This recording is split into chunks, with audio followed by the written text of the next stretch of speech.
23 теңге 69 тиын. Бұған дейін зообақ билетінің құны осы соманы құрайтын.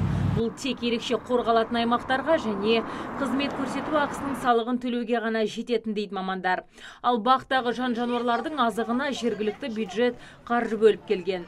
Сәуірдің 16-сынан бастап билет құны 500 теңге болып өзгертілді.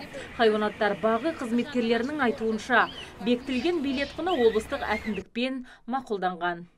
2016 жылдан бері тамашалау алаңқайларын ұсынудың бағасы анық болғанға дейін біз тек қана ерекше қорғалатын табиғи аумақтардың пайдаланғанымыз үшін налогын ғана ұстап тұрдық адамдардан. Соны төлеп кірді олар.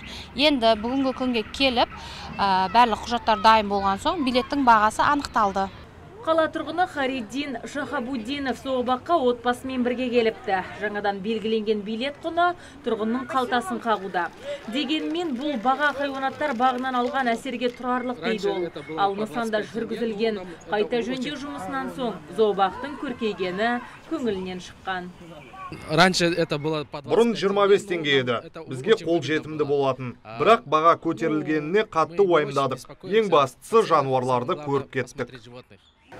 Зообаққа кіру мектеп жасына дейінгі балаларға, ардагерлерге және 1-2 топтағы мүгедектерге тегін. Ал 6 және 17 жасқа дейінгі балаларға 50% жеңілдік қарастырылған. Зообақтың әкімшілігі сондай-ақ бұл бағаның еліміз бойынша ең арзан екенін айтып отыр. Айта кетсек, бүгінде хайуанаттар бағында 248 түрлі түз тағысының 2,5 мыңға жуық жануарын мекендейді.